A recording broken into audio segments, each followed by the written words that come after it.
da semana passada para esta semana, tem alguma dúvida geral quanto ao andamento da disciplina, quanto aos horários, quanto a esse endereço, quanto a esta plataforma, quanto à faculdade, coisa assim, que a gente possa ajudar? Enquanto isso, eu já vou compartilhar na tela, mas a palavra está aberta para vocês, ok?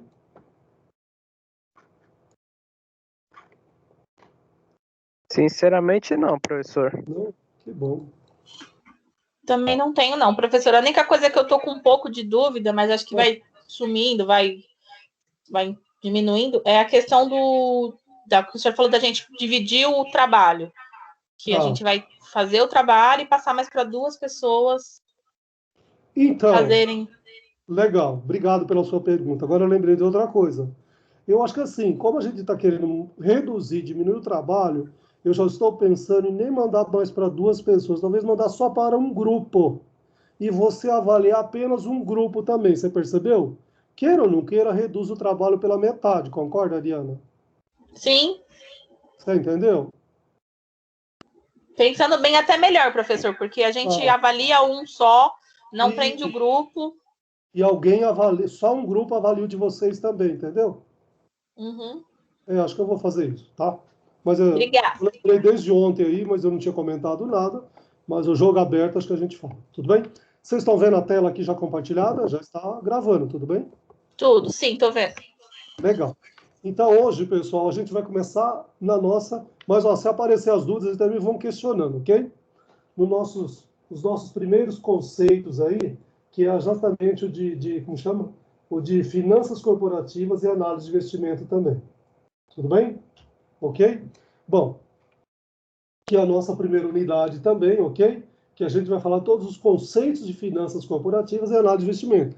Ou seja, os conceitos básicos. E a primeira eu diria para vocês que é bastante teórico, tá? Vocês vão perceber que a partir do segundo a gente vai entrar na parte aplicativo. A Diane e mais o pessoal aí, vocês conseguiram ter facilidade em acessar o livro também? Sim, livro sim. Legal. Eu mandei no grupo da sala para ajudar também. Tá bom, duas maneiras, né? Pode ser, acho que em PDF e outro você pode entrar no link também. Este livro nós iremos usar bastante. Não precisa nem imprimir para a gente derrubar bem nas árvores, né? Cuidar do planeta também um pouco, mas deixa ele disponível que vai precisar. Tudo bem? Legal. Então, vamos lá. Seguindo aqui, pessoal, então a gente vai falar hoje dos primeiros conceitos, ok? Então, opa, deixa eu ver o que aconteceu. Não, peraí, isso. Bom, pessoal, logo a primeira página aqui, na segunda página, aparecem os conteúdos que nós iremos trabalhar nessa unidade 1, que está lá no nosso plano de aprendizagem que nós comentamos na semana passada, e que tem aqui, eu coloquei dessa vez pelo menos 3 vídeos do YouTube, todos vídeos rápidos para a gente ter noção básica aqui, tá vendo?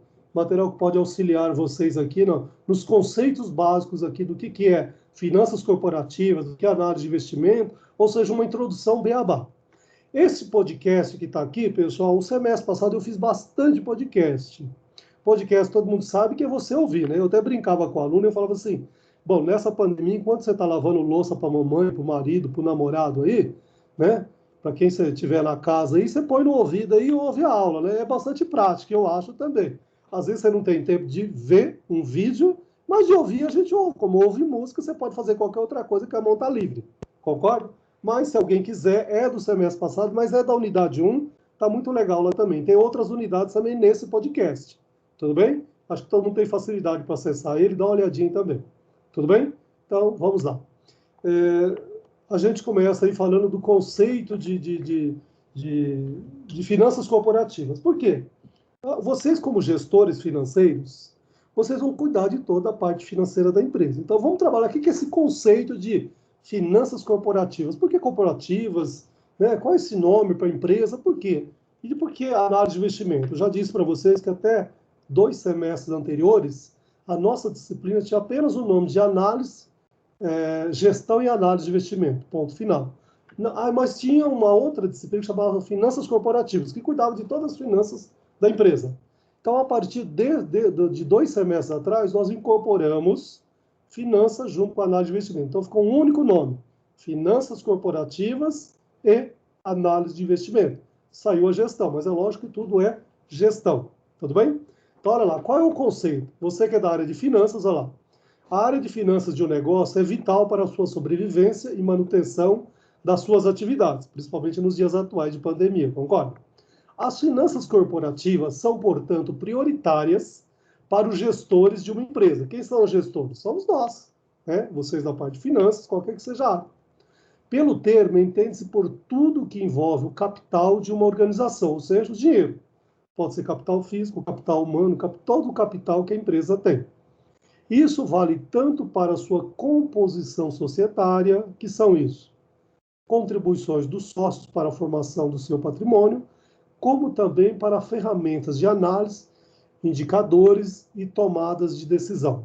Em suma, portanto, as finanças corporativas são responsáveis por praticamente tudo o que acontece dentro da área de finanças de um negócio. E quem é o responsável por essa área? Os gestores financeiros. Olha aí, uma sala com 20 alunos, todos estudando finanças para serem gestores financeiros das empresas, ok?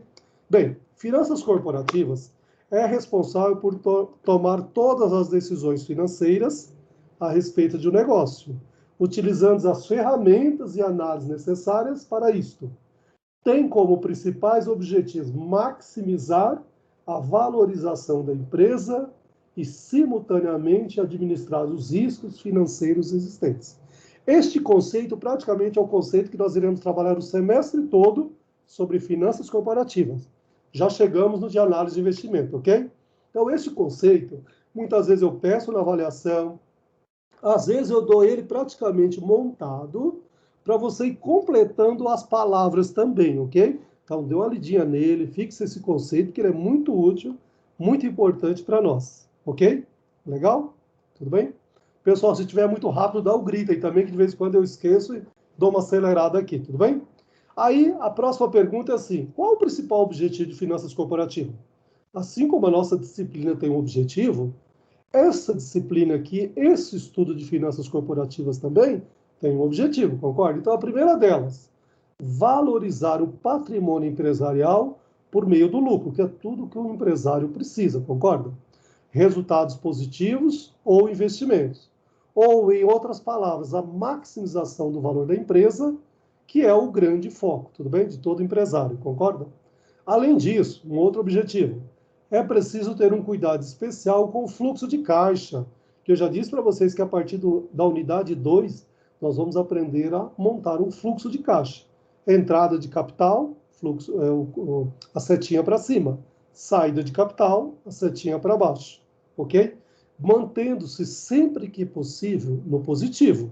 O ideal é que entre dinheiro e não só saia, concorda? Mas a gente sabe que na prática a empresa ela tem saída de caixa, como também tem entrada de caixa, né? Mas o ideal é que mantenha sempre positivo, ou seja, o saldo de entrada é maior do que o de saída, porque senão a empresa está fadada ao fracasso, concorda?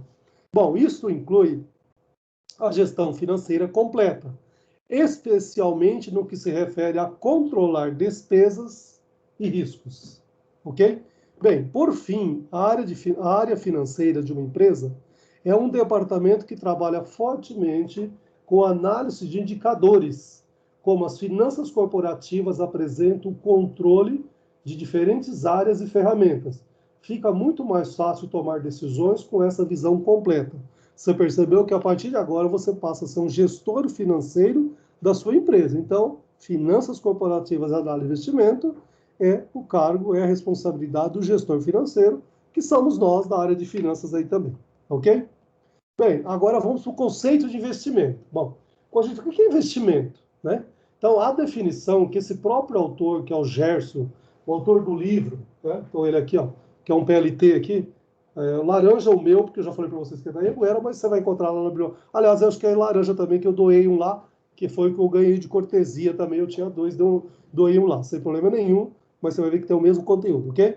Então, peguei do próprio autor, que ele vai dizer que investimento, olha só que legal, isso daqui tem meia dúzia de palavras, isso daqui com certeza cai na avaliação. Eu fico sempre dizendo para o aluno, dando as dicas aqui que vai cair. Tem certeza que na P1 e na substitutiva e na multidisciplinar, cai o conceito de investimento, ok? Então, investimento significa utilizar recurso disponível no tempo presente para criar mais recursos no futuro, ou seja, qualquer ato ou ação que implique renunciar a recursos no presente na expectativa de obter mais recursos no futuro. Olha que legal. Então, vamos pensar na prática. O que é isso? Se você está estudando, você está fazendo investimento? Desculpa, é lógico, não sobrevive sem minha água, né? É lógico que é um investimento. Você percebe, ó, você está utilizando o recurso disponível. Aí você fala assim, eu tenho bolsa de 100%. Parabéns.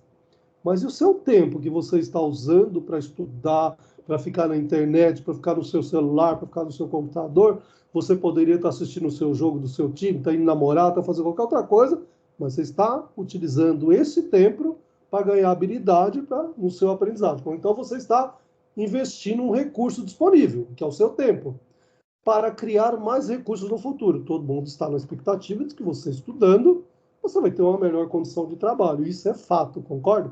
A gente sabe, tem estatísticas, inclusive, que diz que quem não estuda ganha X salários mínimos. Quem estuda ganha mais, e assim por diante, ok? Então, isso é fato também. Pode ser que a situação de crise, eu falo, nossa, eu tenho o terceiro ano, metade do curso, estou sem... É uma situação do momento.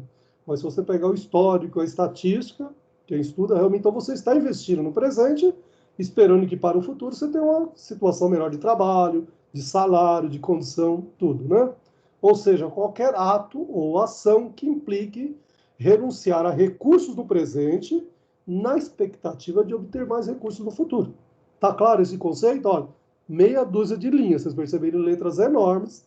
Este conceito já antecipo para vocês, com certeza cai. Outra coisa, no mesmo conceito eu peço assim, cite 2 exemplos, me lembro até isso do semestre passado. Olha os exemplos que eu coloquei aqui, não precisa ser este daqui, mas você pode usar outros também, tá? Comprar uma casa é um investimento. Vamos lá. Eu diria que para você está renunciando, principalmente você tem que pensar assim, comprar uma casa, por que é um investimento? Será que esse dinheiro aplicado não me dá um retorno maior do que se eu tivesse uma casa? Isso é possível, financeiramente é verdade. Só que culturalmente, se você perguntar à sociedade brasileira como um todo, e na maioria do mundo inteiro, todo mundo acha assim, se eu casar eu preciso ter um lugar para morar, preciso ter minha casa. Se eu ficar desempregado, eu tenho pelo menos onde morar. Então isso passa a ser um investimento. Olha aqui um outro exemplo que eu coloco até aqui de propósito, um carro. Carro é investimento, você fala, nossa, tem que pagar combustível, tem que pagar IPTU, pode ser que tenha multa, só tem prejuízo, é verdade. Só que assim, além de te dar um status, vocês concordam? Pode não, mas isso é fato também. Você vai lá no marketing, eles vão dizer que ter carro no Brasil é símbolo de status. Tanto é que a gente paga um imposto alto, porque é símbolo de status também. Não só isso, como você vai dizer, você tendo um carro, você pode sair um pouco mais tarde da sua casa para ir trabalhar, você pode dar carona para um amigo, você pode levar namorada, você pode ouvir uma música, o que não te dá essa possibilidade no transporte público, você concorda? Então, por isso que ele vai dizer que é um investimento. Olha o outro exemplo, que aplicar em dólares é investimento. Na atual situação, vocês como gestores financeiros sabem que o dólar está subindo cada dia mais, é um investimento.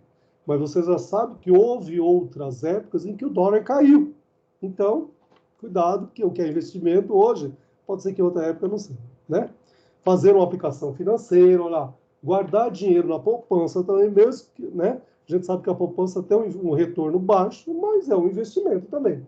Construir uma fábrica, cursar uma faculdade, olha o último exemplo, cursar uma faculdade.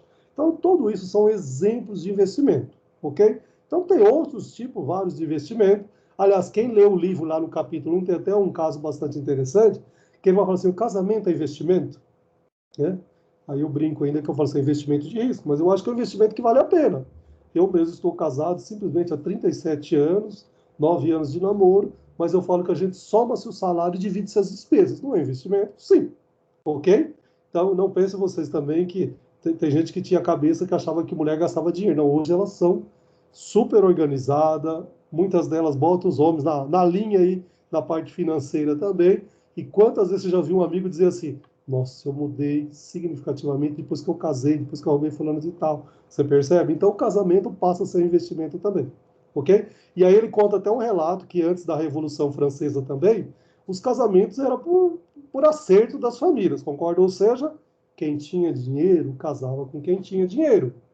Né? E quem não tinha, sobrava quem também não tinha dinheiro. E aí quem fazia o inverso, quem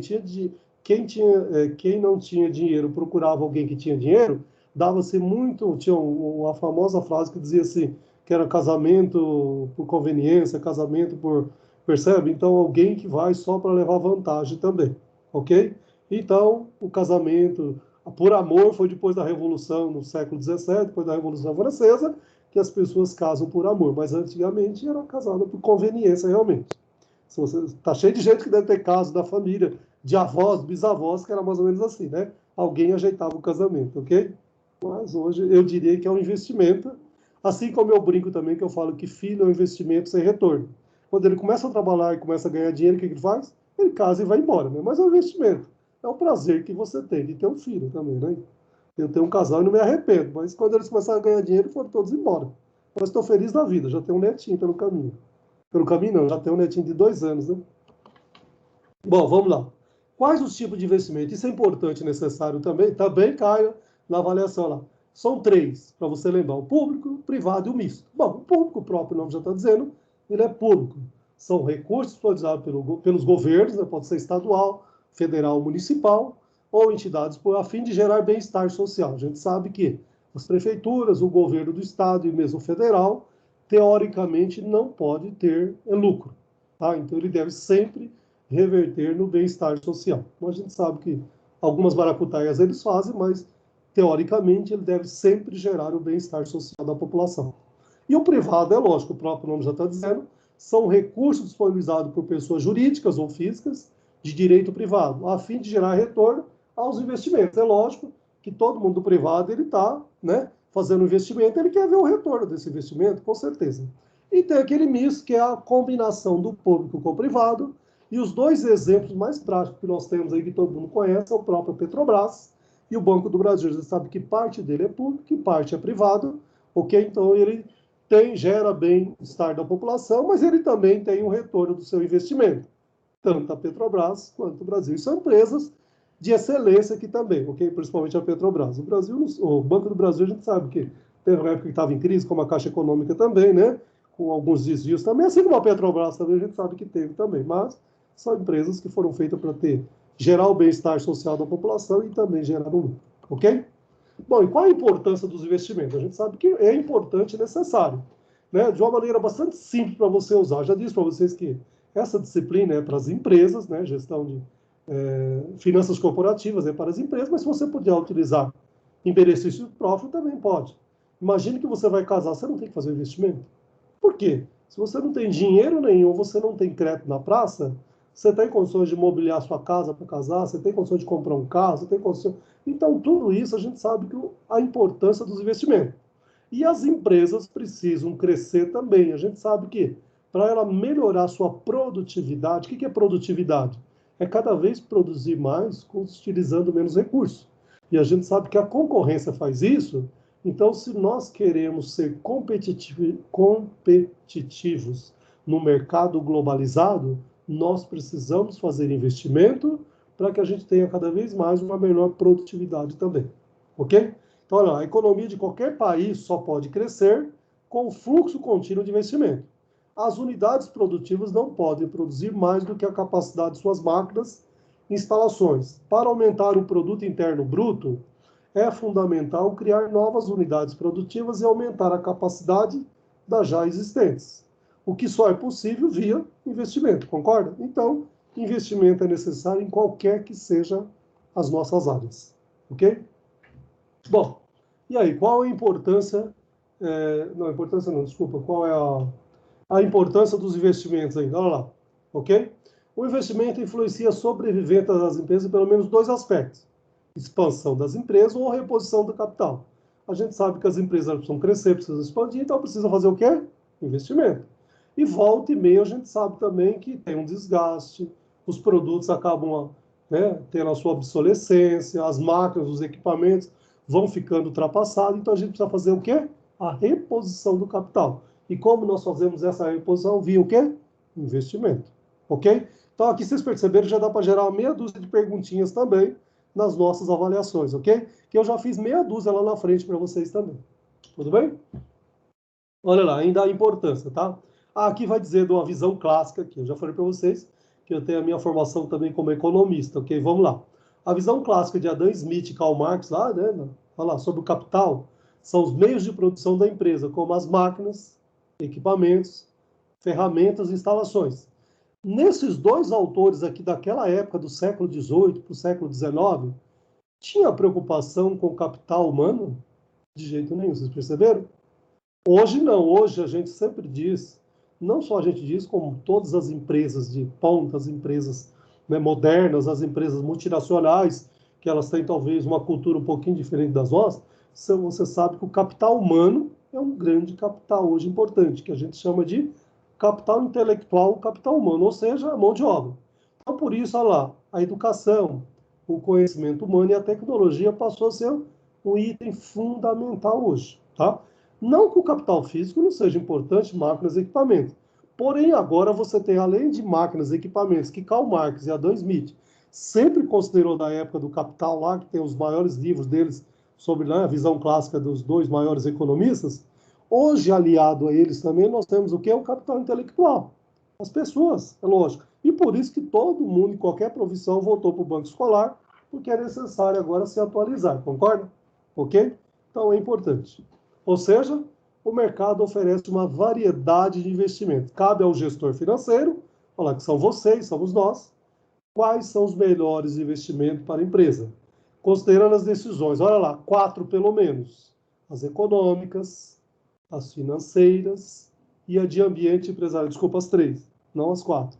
Ok? De ambiente empresarial. E aí a gente tem cada uma delas, ok? As considerações econômicas. O que eu devo considerar? Olha lá, a rentabilidade e o risco do investimento. O investimento que nós fazemos, temos alguns riscos, que seja uma aplicação, que seja a construção de uma nova fábrica, que seja a aquisição de um imóvel, que seja a aquisição de um veículo, que seja mesmo a faculdade, que você fala, tem pouco risco. Mas, meu amigo, quantas vezes você já ouviu histórico de gente fazendo faculdade e, de repente, ele descobriu no final do curso que a faculdade dele não foi credenciada pelo MEC e ele não recebe o certificado e ele já pagou não sei quantos anos, quantos semestres do curso dele. Ou seja, tem algum risco, concorda? Porém, devemos escolher o de maior retorno e de menor risco para a empresa. Você, como gestor financeiro, e o seu diretor vai sempre pedir, meu amigo, procure qual é o maior retorno que vai me dar o investimento e qual é o menor risco para a empresa. Né? Então, considerando também o que? O custo de oportunidade. O que é custo de oportunidade? Nós vamos aprender lá no capítulo 3. Custo de oportunidade é mais ou menos assim, para de uma bastante simples lá. Imagine que você tenha 100 mil para aplicar numa nova fábrica. Porém, se você deixar aplicado em poupança não, vamos dizer em dólar, vai te dar, vou exagerar, 2% ao ano.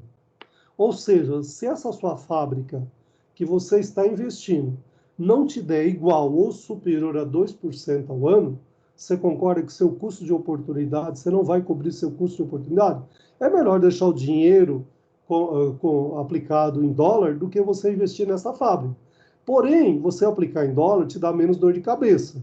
Porém, a gente sabe que a maioria das nossas empresas ela tem um grande objetivo, uma grande responsabilidade social também, que é gerar e manter emprego, concorda? Então, as pessoas precisam investir nas empresas, porque elas geram emprego também. Então, não é só pensar no lucro. Além dele precisar ser um negócio rentável, ele precisa também gerar emprego, concorda? Então, precisa fazer a parte social também. Ou seja, considerar o custo de oportunidade ou o custo de capital deve ser considerados em valores monetários e em reais. E a gente vai utilizar este custo de oportunidade para calcular tanto o TIR quanto o VPL, que eu comentei alguma coisa levemente a semana passada, que de uma maneira bastante simples, o TIR é taxa interna de retorno. VPL, valor presente líquido. Ok? Seguindo aí.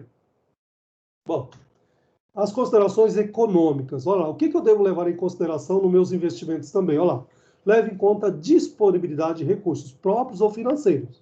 Você concorda que se eu não tenho investimento próprio e eu não tenho também capacidade de crédito no mercado, que investimento eu posso fazer? Nenhum.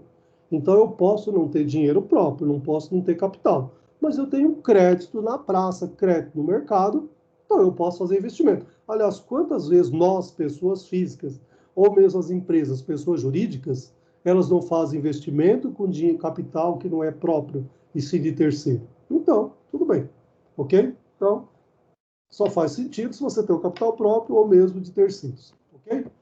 Bom, e aí qual é a consideração também que eu preciso levar em consideração? O meio ambiente.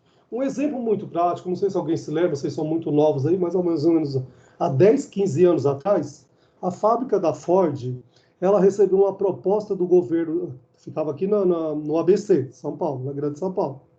Ela recebeu uma proposta do governo da Bahia para que ela fosse lá e ficasse isenta, não sei se por 10, 15 anos, dos impostos. E ela foi para lá. Então você percebe que a decisão desta empresa foi o quê? Uma decisão do ambiente empresarial. Não foi financeira, não foi econômica, foi do ambiente empresarial.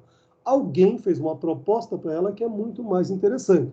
Então, olha lá, como as considerações políticas, sociais, culturais e de meio ambiente que afetam o investimento e são difíceis de analisar, nem sempre expressas em valores monetários. E aí é o exemplo que nós temos aqui da Ford da Bahia. Eu comentei com vocês na aula passada que eu sou de uma pequena cidade do interior. E volta e meia a gente ouve artigos dizendo o seguinte: eu vou instalar a minha fábrica, eu vou sair da Grande São Paulo e vou para o interior, porque eu quero uma mão de obra menos estressante, que ela é mais produtiva. E eu concordo com vocês, eu que conheço bem o interior e sou de lá, eu tenho cunhados que é assim. Ele vai trabalhar de bicicleta às 8 horas da manhã, meio-dia ele vem para casa trabalhar de bicicleta, em 10 minutos ele está em casa, ele almoça, ele tira um cochilo, tem 2 horas de almoço. Às 5 horas da tarde ele sai, ele vai para o clube jogar bola junto com os amigos. Você percebe que a qualidade de vida dele é muito melhor do que aqui, que a gente pega um ônibus, chega estressado, tem greve, tem não sei o quê, tem pandemia no meio do caminho ultimamente. Então, você percebe que as empresas estão procurando, em alguns lugares também, que de qualidade, talvez de meio ambiente. Quando esse meio ambiente pode ser de qualidade de vida também.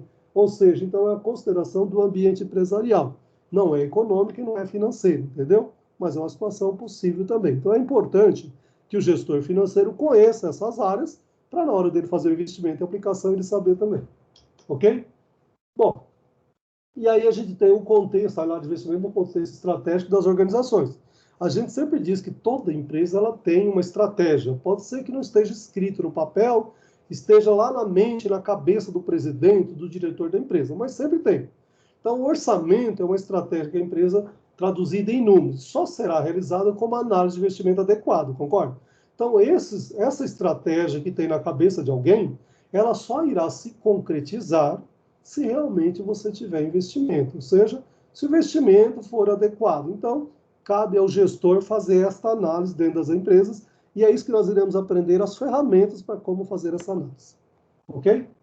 Bom, o mercado financeiro e a análise de investimento. A partir daqui a gente começa a comentar alguns termos bastante técnicos, tá bom? Então não se preocupe, mesmo que lá no livro que você for dar uma lidinha lá, aqui ele está bem resumido, lá no livro está um pouco mais explicativo e nem sempre está tudo traduzido, mas aqui eu coloquei todas as abreviações e eu expliquei o que é, para ficar simples para alguém que é de finanças e amanhã alguém não sabe o que é. Selic, o que é isso? Está lá explicado o que é.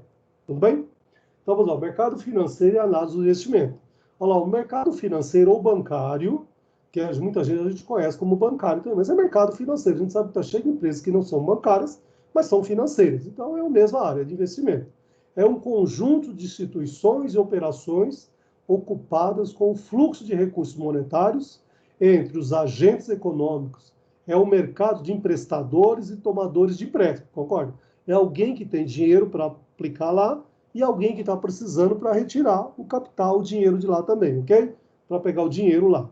Em que o valor da remuneração do empréstimo é chamado de juros, ou, em termos percentuais, de taxa de juros, tá? Que a gente conhece muito, que a gente fala ou taxa alta ou taxa baixa, mas é taxa de juros.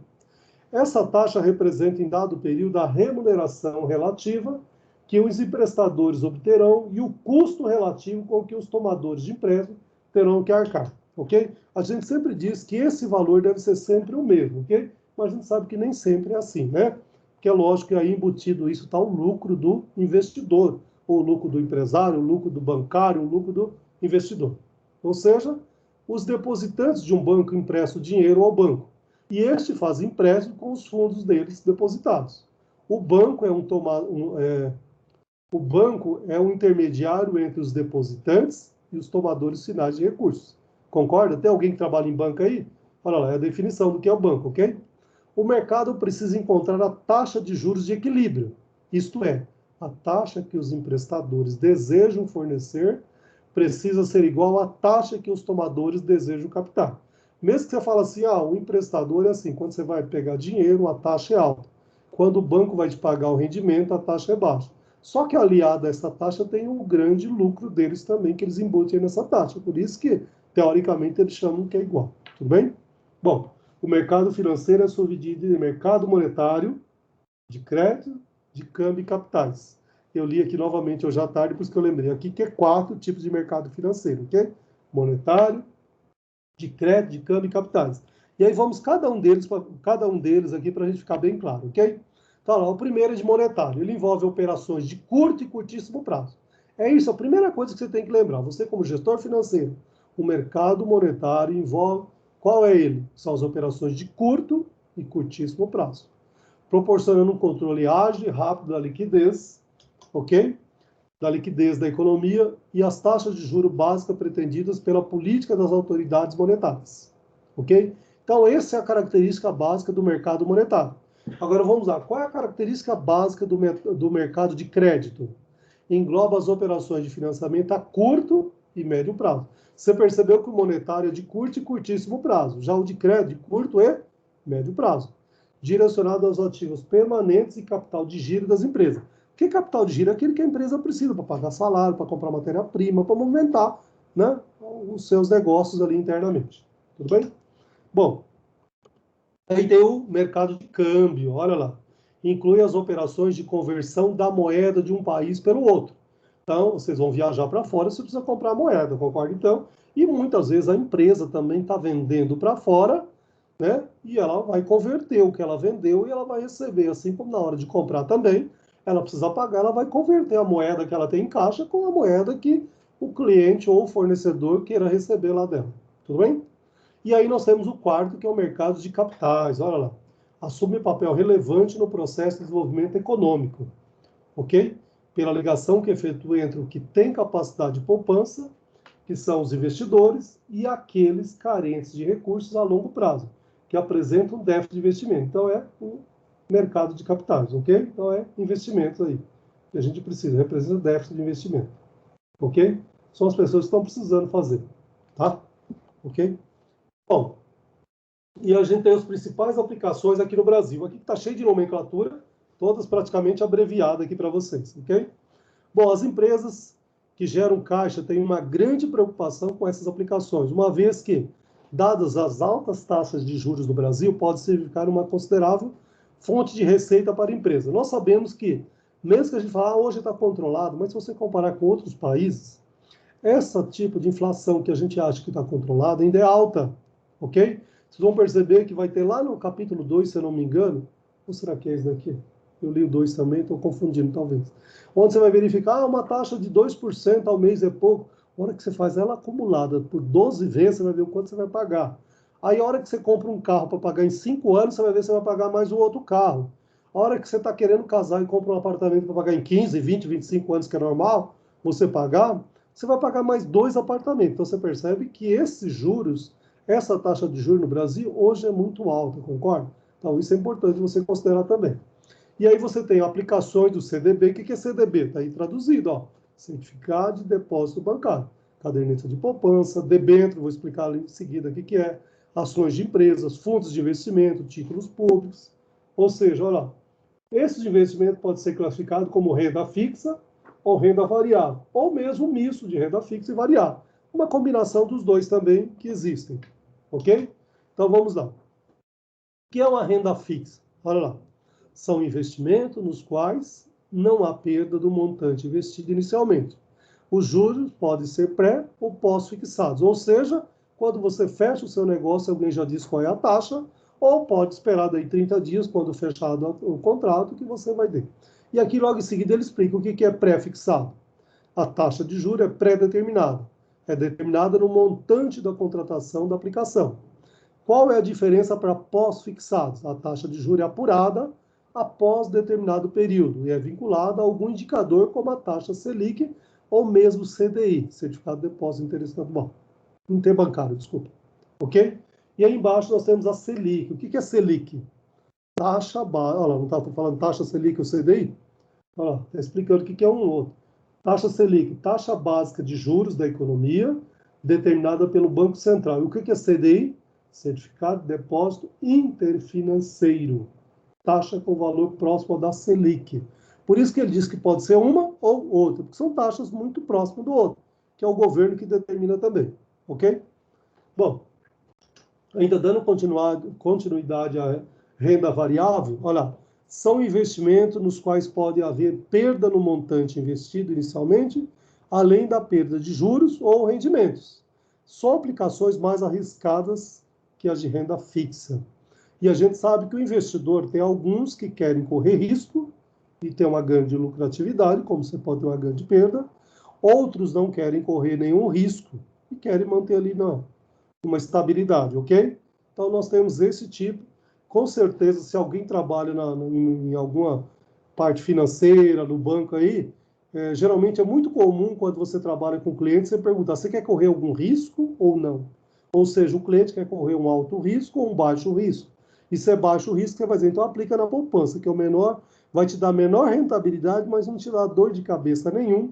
E eu me lembro, nos meus 61 anos de idade, que o governo Collor, se você perguntar para os seus avós, foi o único que conseguiu pegar a poupança da população, mas depois governo nenhum conseguiu. Eu acho difícil, ultimamente, né, na situação que estamos, alguém conseguir passar a mão no dinheiro da poupança, principalmente dos aposentados, né?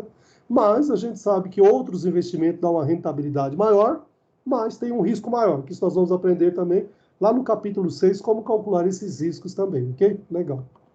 Bom, e aí dando continuidade, as principais modalidades de aplicação financeira, que é o CDB, ok? Olha lá, o que é o CDB? Certificado de Depósito Bancário. Ele é emitido por uma instituição financeira, privada ou mesmo pública também, pode ser um banco privado ou um banco público, como o Banco do Brasil, Caixa Econômica, em troca de um depósito a prazo que só pode ser resgatado após determinado período. O CDB, né, que é o Certificado de Depósito Bancário, é um instrumento bastante flexível de renda fixa e pode ser emitido tanto com taxa pré-fixada quanto com taxa pós-fixada. Agora você já sabe o que é renda fixa, o que é pós-fixado, o que é pré-fixado também. Então, te dá esta possibilidade o CDB, ok? Bom, dando continuidade aí, caderneta de poupança. Uma observação aqui também, que a gente sempre tinha na mente, que caderneta de poupança era para os nossos avós que não queriam correr risco. Meu amigo, engano nosso ultimamente. Os nossos avós estão internautas, estão conectados aí na tecnologia, muitos deles gostam da tecnologia, estão aplicando, estão correndo risco e não querem mais aplicar na poupança, que te dá aquele valor muito baixo ali, que é seguro, mas é muito baixo. Então, olha lá, caderneta de poupança é um instrumento muito tradicional de renda fixa e a rentabilidade é um misto entre taxa pré-fixada e taxa pós-fixada. Olha um exemplo muito prático para você entender. ATR mais 0,5%. ATR, você sabe quanto que é? Não, porque ATR alguém ainda vai determinar. Porém, os 5% já está determinado. Então, essa já é uma taxa pré-fixada. Então, quando você vai fazer a aplicação na poupança, você já sabe que 0,5% você vai ganhar. Então, 0,5% é uma taxa pós-fixada. Ok? Então, ela já está fixada, ela é pré-fixada. E a TR é o quê? É uma média da rentabilidade do CDB ajustada por um fator determinante pelo governo. Então, essa nós não conhecemos ainda, ok? Então, a gente corre essas duas. É uma combinação, um misto entre pré-fixada e pós-fixada, ok? Bom, e o outro que nós temos aqui, o que são os debêntures, né? Que eu falei que... O que são debêntures? São títulos emitidos por empresas privadas. As privadas, o quê? Não é o governo, ok? São empresas privadas. Normalmente com prazos de 3 a 5 anos, é um instrumento de renda fixa e pode oferecer garantias adicionais. Como? Você pode, no final do 3º ou do 5º ano, converter, né, esses títulos em ações da empresa, ok? Então, você passa a ser um acionista da empresa e, se for interessante, você toma essa decisão também. É apenas um tipo de investimento que você tem aí, que são os debêntures, ok? Olha lá, a taxa de juros normalmente é pós-fixada, como a taxa Selic ou mesmo CDI. E poderá ser mista, com uma taxa pré-fixada, mais o índice de inflação, como o IGPM, Índice Geral de Preços de Mercado, que é o M, que vai estar ali na frente, explicando um pouquinho melhor o que é ele. Ok? Bom, vamos lá. E aí nós temos Ações de empresas negociadas na Bovespa, olha lá. Com certeza deve ter nesse grupo de 20 alunos aí de gestores financeiros, que já tem alguém fazendo investimento, querendo casar, aplicando na Bolsa, legal.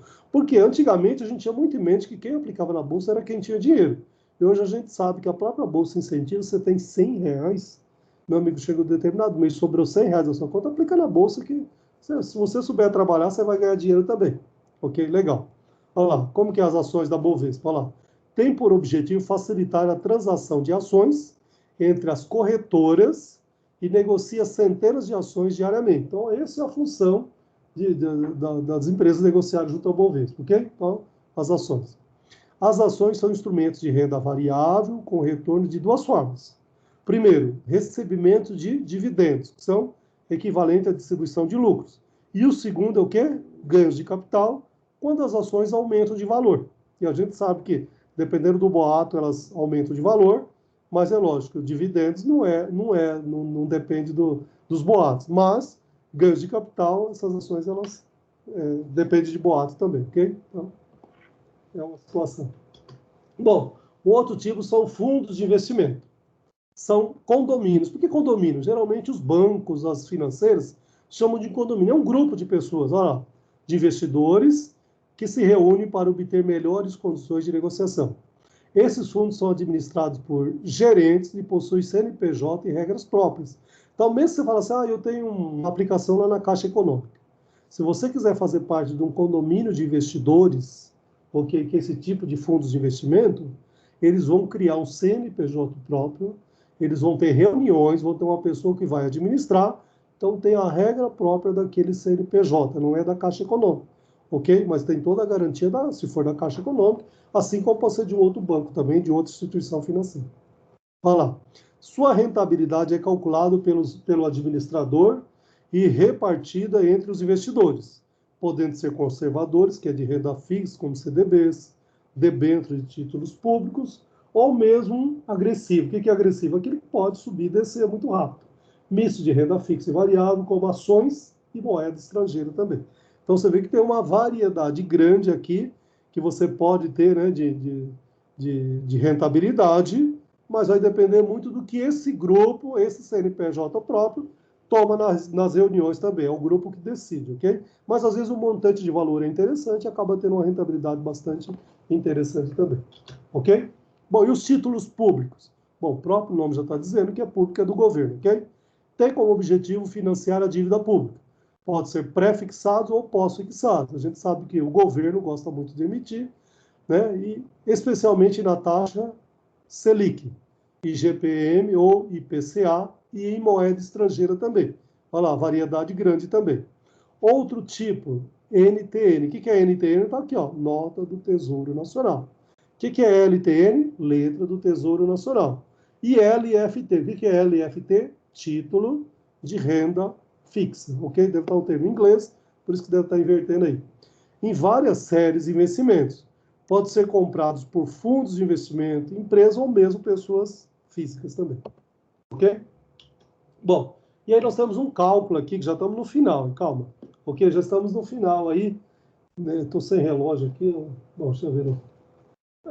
Tá bom, 20, 11. Nossa, já foi acho que 30 minutos ou mais. Bom, renda fixa. Vamos calcular aqui o caso do retorno para a gente poder entender. Olha lá. Na renda fixa não há ganho ou perda de capital, apenas o recebimento de juros, conhecido como a rentabilidade do seu investimento. E aí nós temos um exemplo aqui, olha. Um CDB pós-fixado, no valor de 50 mil, rendeu juros de 1.000 no mês. Qual o retorno? Como você vai calcular? Olha lá, você como investidor, você vai calcular esse retorno assim, ó, juros sobre investimento. Os juros, ele não informou ali em cima que foi de R$ 1.000. O investimento não é 50, 1.000 dividido por 50 vai dar 0,2. Só que esse 0,2 é em decimal, não é isso? Você transformando ele para porcentagem, é só multiplicar vezes 100. Vai ser 2%. Ou seja, essa sua rentabilidade foi de 2%, uma vez que você investiu 50 mil e teve um retorno de R$ 1.000 de juros. Ou seja, teve um retorno de 2% do seu investimento. E aí você pode comparar se este investimento foi interessante ou não. Comparando o quê? Será que você poderia aplicar numa outra coisa, uma outra oportunidade e ter um retorno maior ou um retorno menor? então esse investimento está interessante, é isso que o gestor de investimento deverá fazer. Tudo bem? Então vamos lá. O retorno da renda variável, olha lá. Há dois componentes a serem calculados: ganho ou perda do capital, aumento ou diminuição no valor do ativo financeiro. Fluxo de caixa representado por dividendos ou distribuição de lucros.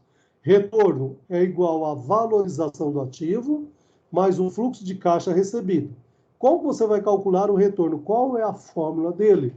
Não precisa decorar. Se por acaso for pedido na avaliação, eu sempre brinco com o aluno que eu falo que você não precisa decorar nada. Você precisa aprender, saber e trabalhar com ele. Então, todas as fórmulas que a gente precisar, eu da Trino, nunca pedi para o aluno decorar, porque muitas vezes nem eu decorei. Por que eu vou obrigar o aluno? Você tem que saber como aplicar, como calcular para dar o resultado.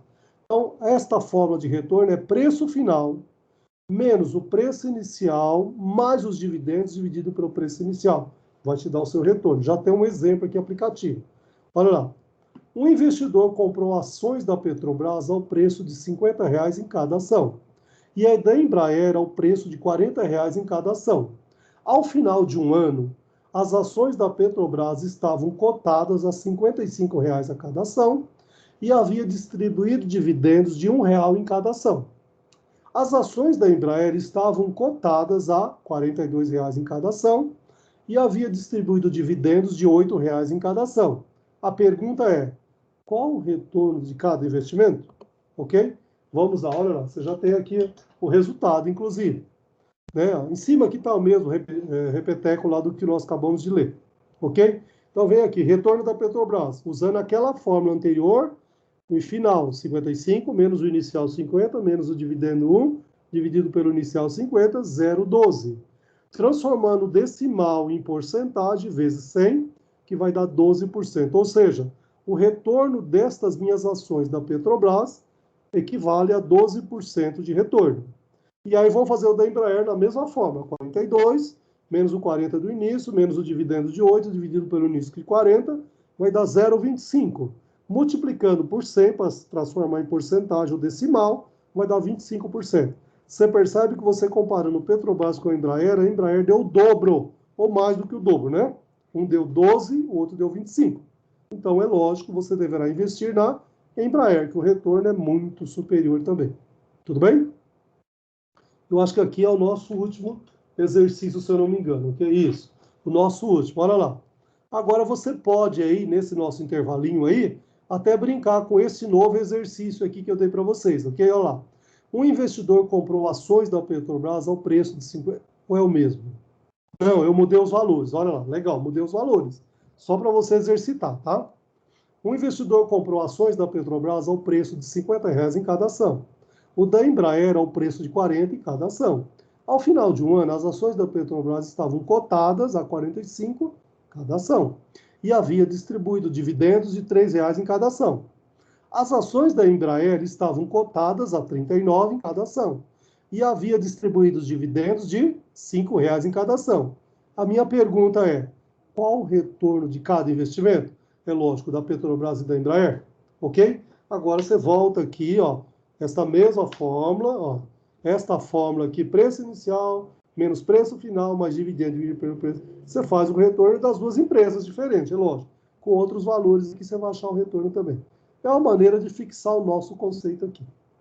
Pessoal, desculpa eu dar uma acelerada, mas eu não queria que passasse de 30 minutos, e eu acho que nós já ultrapassamos. Mas agora eu abro para vocês questionarem, perguntarem e até dizer se foi muito rápido, se foi muito... Né? Com certeza vocês já tinham lido esse material também, né? Ou não? Vamos lá. Só a Ariana e a Bruna que vai falar? A Bruna não falou hoje ainda, né, Bruna? Tudo bem? Eu não havia visto para o seu conteúdo.